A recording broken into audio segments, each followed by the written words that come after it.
السلام عليكم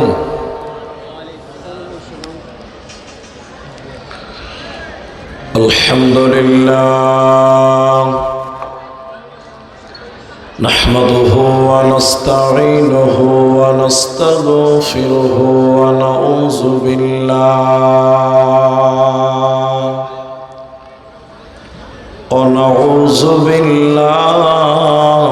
من شرور أنفسنا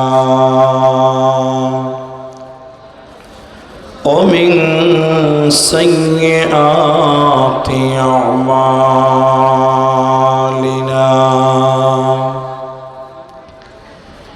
من يهده الله فلا مضل له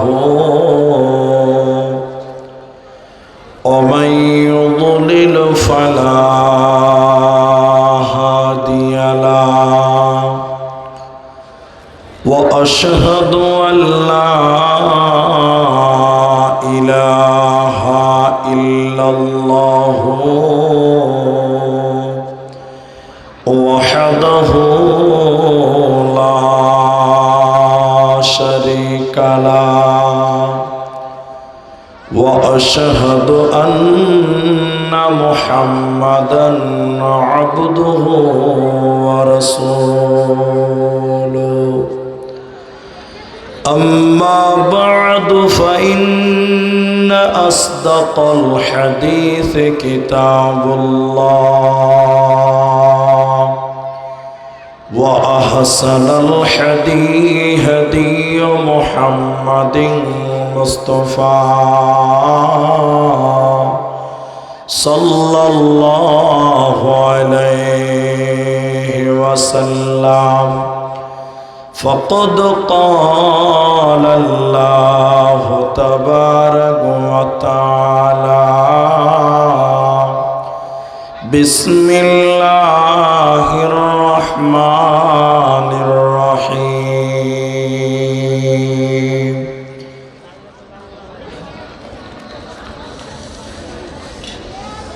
ويل لكل همزة لمزة الذي جمع مالا وعددا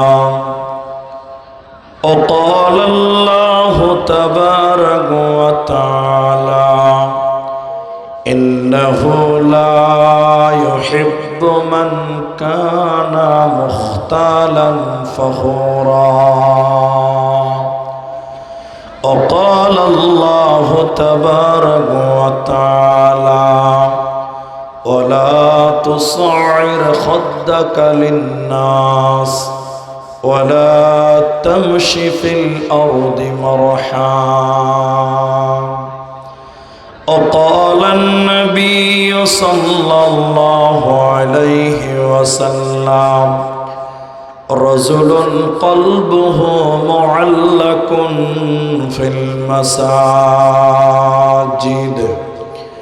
وقال النبي صلى الله عليه وسلم أحب البلاد إلى الله مساجدها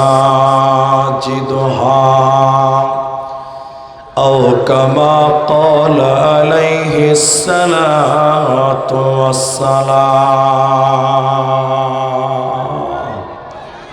رب اشرح لي صدري ويسر لي أمري উপস্থিত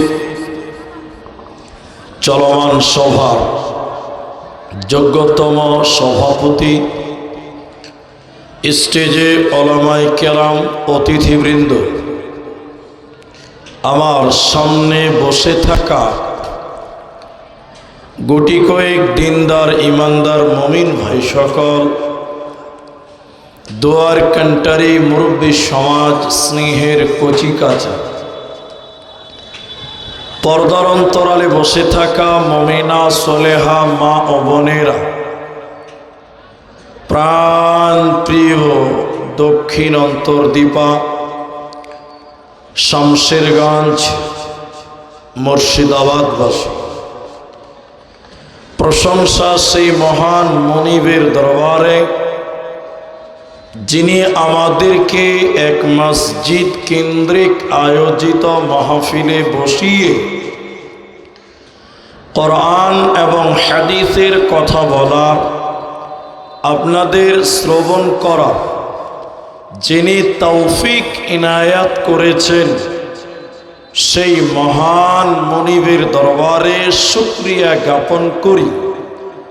আমরা সকলেই একবার মহাব্বতে বলি আলহামদুলিল্লাহ। দরুদ ও সালাম বর্ষিত হোক সরকারে কায়নাত তাজদারে মাদানী নবী কুল শিরোমণি ইমামুল আম্বিয়া নবী মক্কি নবী মাদানী নবী আহমদ নবী মুহাম্মদুর রাসূলুল্লাহ সাল্লাল্লাহু আলাইহি ওয়াসাল্লাম। मोहतरम भाइयों, अजीज़ों, नौजवान साथियों, আমি कुरानुल करीम सूरा निसा सूरा नंबर 4 पारा नंबर 5 रुकू नंबर 5 आयात नंबर 36 शेषের অংশ তেলাওয়াত করেছি। আমি कुरानुल करीम सूरा लुकमान सूरा नंबर 31 पारा नंबर 21 আপনাদের সামনে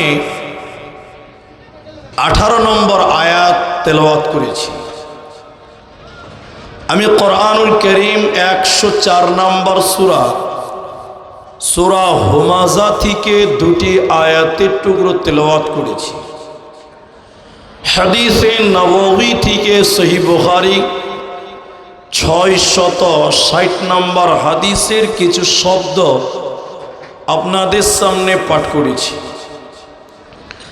উল্লেখিত আয়াত এবং হাদিসকে কেন্দ্রবিন্দুর মধ্যে রেখে আপনাদের সামনে কিছু কথা বলবো, যদি আল্লাহ তৌফিক দেন তো।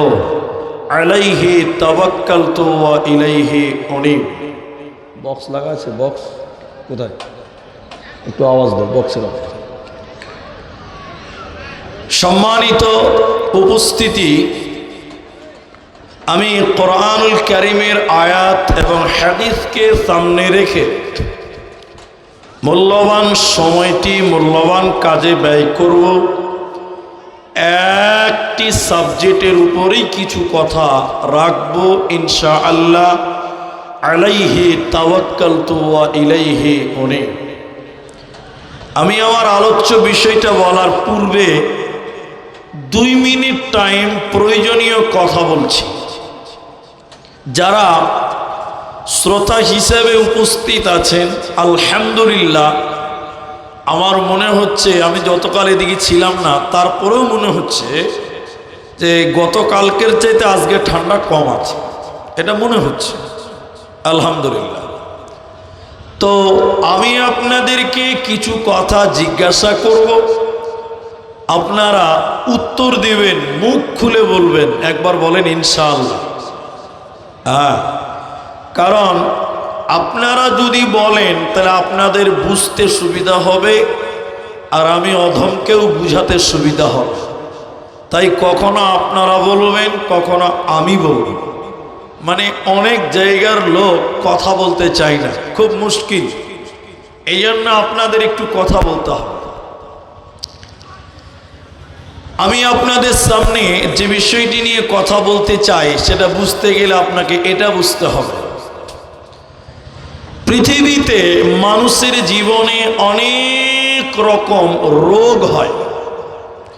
কারো ঘন ঘন ঠান্ডা হয়, সর্দি লাগে, কারো জ্বর হয়, জি, বিভিন্ন রকম রোগ মানুষের হয়। কিন্তু ব্লাড ক্যান্সার নামে একটা রোগ, আপনারা নাম শুনেছেন, রোগী দেখেছেন। ক্যান্সার নামক ব্যাধি যদি কাউকে আক্রান্ত করে নেয়, তাহলে ওই লোকটার বাঁচার চান্স 80% নাই হয়ে যায়। এটা আপনি জানেন, এটা আপনি দেখতে পাই। ক্যান্সার হয়েছে মানে লোকটা মরবে, 90% শিওর। ক্যান্সারের রোগী বাঁচে কম, এটা আমরা দেখি বা আমরা জানি। এগুলো বাহ্যিক রোগ, কিন্তু মানুষের আত্মাতে একটা রোগ আছে, রোগ। ওই রোগ যদি কাউরি হয়ে যায়, আল্লাহর জাহান্নাম যাবে 99% শিওর হয়ে যায়। আত্মাতে একটা রোগ হয়, যেই রোগের রোগী যদি কেউ হয়ে যায়, তো আল্লাহ বলছেন, নবীজি বলেছেন, লোকটা জাহান্নাম যাবে। ওই রোগটার নাম হলো অহংকার। অহংকার নামক ব্যাধি, রোগ, গুনাহ যদি আপনার ভিতরে চলে আসে, জান্নাত হবে না, জান্নাত মিলবে না, আল্লাহর জান্নাতের আশা করা যায় না। কারণ অহংকার করনে ওয়ালাকে আল্লাহ দুনিয়া ধ্বংস করে দেয়, অহংকারকারীর পরকাল আল্লাহ ধ্বংস করে দেয়। অহংকার আল্লাহ মেনে নিতে, জোরে বলেন, পারে না।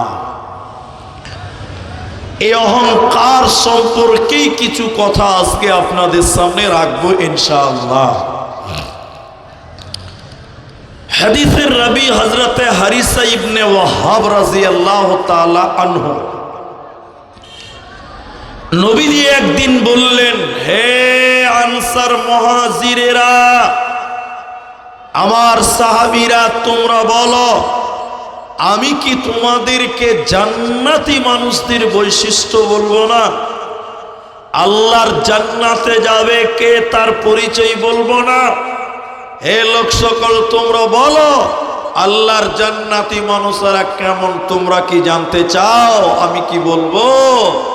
নবীজিকে বললেন, অবশ্যই বলবেন, আপনি বলবেন, আল্লাহ এই জন্যই আপনাকে পাঠিয়েছেন। এই 5টা মিনিট আপনি বসেন। এবার নবীজি বললেন, দুর্বল লোক, জয়ীফ লোক, কমজোর লোক, মানে যার ভিতরে কোন রকম অহংকার ছিল না, গ্রামে যার কোনো মূল্য নেই, গ্রামের লোক যাকে গুরুত্ব দিত না, কমজোর লোক, এরকম কমজোর অহংকার মুক্ত লোক আল্লাহর জান্নাতে যাবে। নবী মুহাম্মদ বললেন, বলুন সুবহানাল্লাহ। সমাজে যার মূল্য নেই, জামাতে যার গুরুত্ব নেই, সাদা মাটা নামাজ রোজা করে খায়, গরিব মানুষ, কারো সঙ্গে তর্ক করে না, এই লোকটা আল্লাহর জান্নাতে যাবে। আরেকবার বলুন সুবহানাল্লাহ। এরপর নবী বললেন, আল্লাহর জাহান্নাম যাবে কারা?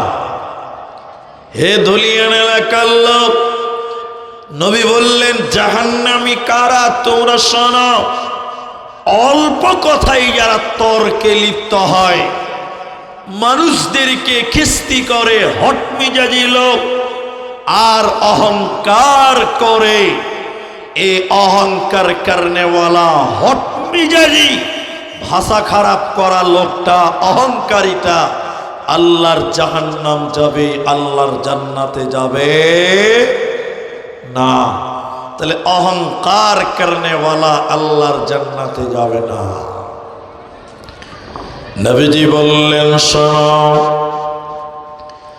হাদিসের রাবি হযরতে আব্দুল্লাহ ইবনে মাসউদ রাদিয়াল্লাহু তাআলা আনহু, নবীজি বললেন, কারো ভিতরে যদি সরিষা পরিমাণ ঈমান থাকে, কোন মানুষের ভিতরে কিঞ্চিত পরিমাণ যদি ঈমান পাওয়া যায়, বিন্দু পরিমাণ যদি ঈমান থাকে, সরিষা পরিমাণ যদি ঈমান থাকে, এই লোককে আল্লাহ জান্নাতে দেবে, এই লোককে আল্লাহ জাহান্নাম দেবে না, যাবে না। এরপর নবী বললেন, শোনো, কোন মানুষের ভিতরে যারা পরিমাণ যদি অহংকার থাকে, শরীফা পরিমাণ যদি অহংকার থাকে, বিন্দু পরিমাণ যদি অহংকার করে কোন মানুষ, নবী বলেন এই লোকটা আল্লাহর জাহান্নাম যাবে, আল্লাহর জান্নাতে যাবে না, পাবে না। অহংকার যতই ছোট হোক না কেন, যারা পরিমাণ যদি অহংকার করে, নবী বলেন আল্লাহ তাকে জাহান্নাম দেবে, জান্নাতে যাবে না, পাবে না। সাহাবী বললেন ইয়া রাসূলুল্লাহ, নবী গো, মানুষের অভ্যাস, মানুষ চাই তার জামা যেন নতুন হয়, মানুষ চাইছে তার জুতা যেন দামি হয়, মানুষ চাইবে তার জুতো যেন সুন্দর দামি হয়। নবী গো, মানুষের নেচার হলো মানুষ পরিষ্কার দামি জামা চাই, দামি পোশাক, দামি জুতা চাই। এগুলোকে কি অহংকার বলা হয়? আপনি বললেন বিন্দু পরিমাণ অহংকার করলে জাহান্নাম যেতে হবে, তাহলে সুন্দর জামা, সুন্দর জুতা, এগুলোকে কি অহংকার বলা হয়? নবীজি বললেন না, সুন্দর জামা অহংকার নয়, সুন্দর জুতা অহংকার নয়। নবী বললেন শুনে নাও, নিশ্চয়ই আল্লাহ সুন্দর, নিশ্চয়ই আমার আল্লাহ অনেক সুন্দর এবং তিনি সুন্দরকে পছন্দ করেন। অহংকার কাকে বলা হয়? হককে যারা বাতিল করে দেয়, সত্যকে যারা গ্রহণ করে না, সত্যকে যারা অবজ্ঞা করে, নাকচ করে দেয়, সত্যকে যারা গ্রহণ না করে অস্বীকার করে, আর মানুষকে তুচ্ছ তাচ্ছিল্য করে, মানুষকে হিয়ানত করে, মানুষকে টিটকারি করে, গরিবকে যারা অবজ্ঞা অপমান করে, এদেরকে অহংকারী বলা হয়। এদেরকে আল্লাহ জান্নাত দেবে না, পাবে না, পাবে না। আল্লাহ তাবারাক ওয়া তাআলা বলেন ওয়ালা তুসাইর খাদ্দাকা লিন-নাস, হে দুনিয়ার লোক, মানুষকে দেখে অপমান করিও না, গরিবের দিক থেকে মুখ ফিরিয়ে নিও না, মানুষকে অবহেলা করিও না, মানুষদের কাছ থেকে তোমরা মুখ সরাই নিও না। ওয়ালা তুসাইর খাদ্দাকা লিন-নাস, তোমরা মানুষের কাছ থেকে মুখ ফিরিও না। ওয়ালা তামশি ফিল আরদি মারহা, আর জমিনে তুমি চলবে, এই দুনিয়াতে তুমি যখন চলবে, মানুষকে কষ্ট দিয়ে তুমি চলবে না, দাম্ভিকতার জীবন করবে না, অহংকার করে দুনিয়ায় চলিও না। আল্লাহ অহংকারকে পছন্দ করে না। তাই আমার আল্লাহ কোরআনে বলে সাবধান হয়ে দুনিয়ায় চলো, গরিবের মতন দুনিয়ায় চলো, অহংকার করা যাবে না, চলবে না, পারবে না।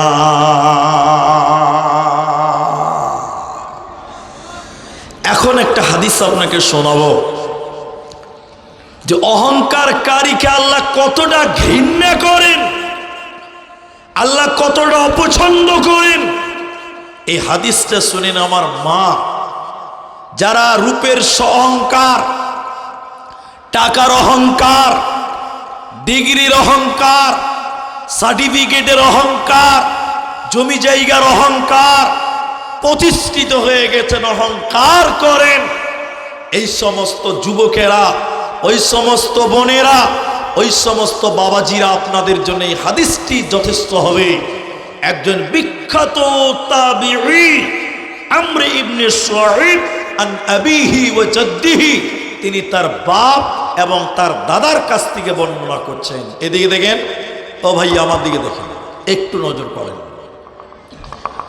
নবী বললেন কিয়ামতের দিন কিছু মানুষকে আল্লাহ পিপিলিকার সমান সমান বানাবেন। পিপিলিকা, পিপিলিকা বুঝেন তো?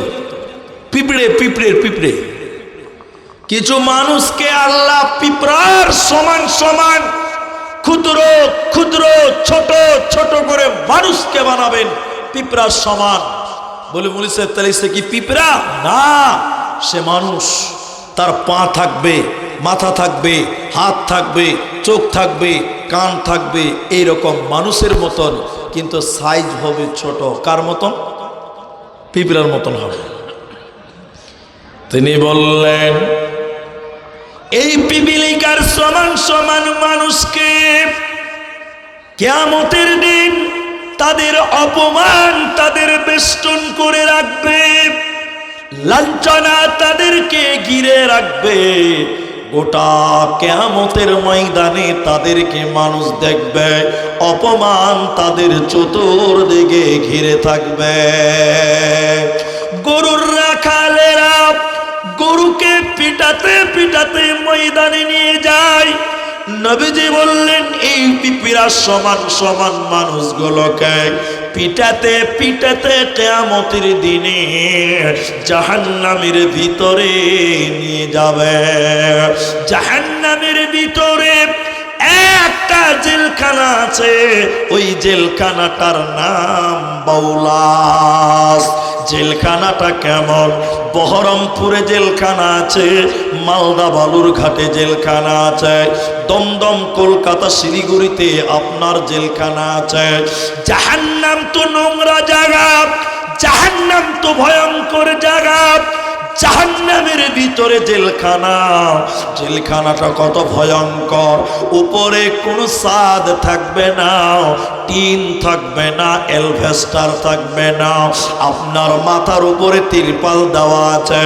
ওই জেলখানার উপরে আগুন জ্বলবে, জেলখানার উপরে আগুন জ্বলবে। দেওয়ালের চতুর্দিকে আগুন থাকবে, চতুর্দিকে আগুন থাকবে। এই লোকগুলোকে পিঁপড়া সমান সমান পিটিয়ে পিটিয়ে পিটিয়ে পিটিয়ে বাউলাস নামক জেলখানায় ভরা হবে, আর দরজাতে তালা লাগিয়ে দেওয়া হবে। এই পিঁপড়া সমান সমান লোকেরা আগুনের ভিতরে যাবে, কুলুর খানের মতন দৌড়ে দৌড়ে বেড়াবে। এরা কারা? মান হাউলাই, এরা কারা? কেন তাদের পিঁপড়া সমান সমান বানানো হলো? কেন আগুনের জেলখানায় ভরা হলো? কারা? নবী বললেন দুনিয়ার লোক শুনে নাও, এরা কারা? এরা হলো অহংকার কারণেওয়ালা, যারা পৃথিবীতে অহংকার করেছিল, দুনিয়াতে গরিব মানুষকে হিয়ানত করত, টিটকারি করত, গরিবকে মানুষ মনে করত না। দুনিয়াতে অহংকারের জীবন যারা করেছিল, ওদেরকে আমার আল্লাহ বাউলাস নামক জেলখানা দেবে। এরা মাথা টুকে মরে গেলে আল্লাহর জান্নাতে যাবে না, পাবে না, পাবে না। যদি কোরআন হাদিস না মানি জীবনে, কি হবে গো মৃত্যুর পরে? যদি কোরআন হাদিস না মানি জীবনে, কি হবে গো মৃত্যুর পরে? চার মাযহাবকে পরশে নিয়েছি, এক মাযহাবের আমল করেছি। কোরআন হাদিসের দিকে দেখিনি তো ফিরে, কি হবে গো মৃত্যুর পরে? কি হবে গো মৃত্যুর পরে? যদি কোরআন হাদিস না মানি জীবনে, কি হবে গো মতের পরে? বন্ধু, অহংকারকারীকে আল্লাহ এরকম লাঞ্ছনাদায়ক শাস্তি দেবেন। এখন আপনাদের এটা গল্প শোনাব। আপনি বলবেন যে বক্তা সাহেব এই জালসাতে কেন গল্প শোনাবেন? আপনি কি টাইম কাটাতে চাইছেন? জি না, গল্পতেও অনেক সময় জ্ঞান আছে, আছে না? এটা হ্যাঁ না বলেন? আমাদেরকে অনেকেই বলে যে আপনারা টাইম পাস করার জন্য বলছেন। জি না, আল্লাহর কসম, হাদিস কোরআন কম আছে, গল্প কম আছে। জি, হাদিস কোরআন, আল্লাহ কোরআনে পাথরের কথা বলেছেন, লোহার কথা বলেছেন। কোরআনে লোহার কথা আছে, আছে না? কি লোহা কি নামাজ পড়বে? তো কোরআনে লোহার কথা আল্লাহ বললেন কেন? দুটা মানুষের কথা বলতো, তাও বুঝতাম যে নামাজ রোজা মানুষ করবে, তাই মানুষের কথা বলা আছে। তো লোহার কথা বললেন সূরা হাদীদ, লোহা। আল্লাহ কোরআনে পিঁপড়ার গল্প করেছে, পিঁপড়া পিঁপড়া পিঁপড়া। তো পিঁপড়া কি রোজা রাখবে নাকি? তাহলে পিঁপড়ার কথা আল্লাহ কোরআনে বললেন কেন? সূরা নামাল, নামলুন মানে পিঁপড়া। আল্লাহ হাতির কথা বলেছে কোরআনে, হাতির কথা কোরআনে। সূরা ফিল, ফিল মানে হাতি। তো হাতির কথা আল্লাহ কোরআনে বলেছে, তাহলে হাতি কি করবে? আল্লাহকে মানবে? আল্লাহর ইবাদত করবে না। আল্লাহ বুঝাতে গিয়ে কোরআনে পিঁপড়ার কথা বলেছেন, আল্লাহ হাতির কথা বলেছেন, উটের কথা বলেছেন। আফালা ইয়ানজুরুনা ইলাল ইবলি কাইফা খুলিকাত। আল্লাহ ওখানে হাতির উটের কথা বলেছেন কেন? মানুষকে বুঝাবার জন্য। আল্লাহ কখনো পাহাড়, কখনো নদী, কখনো হাতি, কখনো ঘোড়া, কখনো উট, কখনো পিঁপড়ার কথা বলেছেন। কেন? মানুষের জন্য বুঝতে সুবিধা হয়। কথা কি বুঝতে পারলেন?